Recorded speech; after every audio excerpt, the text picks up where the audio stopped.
Now that brings me to my next question. Now, I look at you. We've already hinted at it. You look so young. Thank you. And you have years of knowledge, years of wisdom. So, who would you say your target audience is when you speak at motivational programs or when you sit down to write your books? Who is the target audience that you're thinking about? When it's funny you asked that. When I wrote my book, the first one, it was actually more or less like a letter to my firstborn son.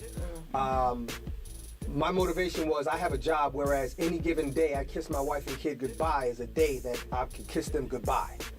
You know, and I didn't want my son, well now both of them, I didn't want my sons growing up with people saying your father would have said this, your father would have said, your father would have wanted you to da-da-da-da-da. You know, so I started putting things together, and then I had about like 80 pages, son. 80 pages of like notes and quotes and blogs, and I was like, I got this, and I was like, ain't not near a book you read been no 80 pages.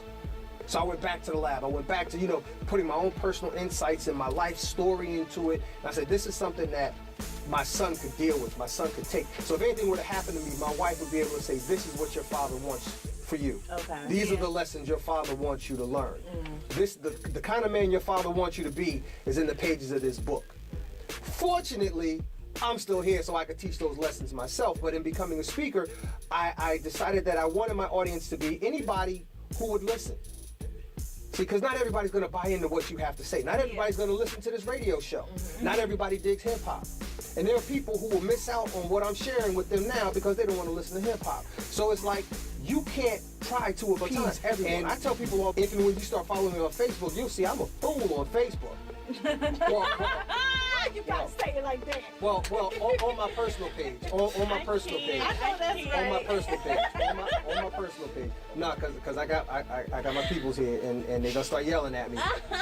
Because I behave myself on my business page, but on my personal page with my friend, I'm a regular dude, you know. And so it's basically like you can't please everybody. You're gonna disagree, and that's okay. Yeah. I don't care if you disagree with me. If I can prove what I'm saying, you're entitled to your opinion, but just because you disagree doesn't mean I'm going to agree with you just because on the grounds that you disagree. So my philosophy is I don't speak to everybody. I can sit in front of a room full of a couple hundred people, and I'm not speaking to everybody in that room. I'm speaking to anybody who's willing to listen.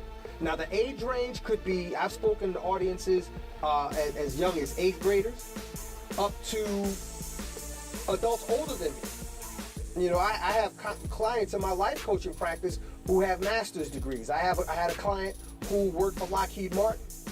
You know, so it's not about, excuse me, it's not about necessarily having those cute little learns. I'm a certified professional life coach. I have CPC by the end of my name because that lends credibility to my practice. Of course. But it's all about whoever is willing to listen. Yeah. Now, how did you branch out and actually do the radio portion of your brand? How did that come about?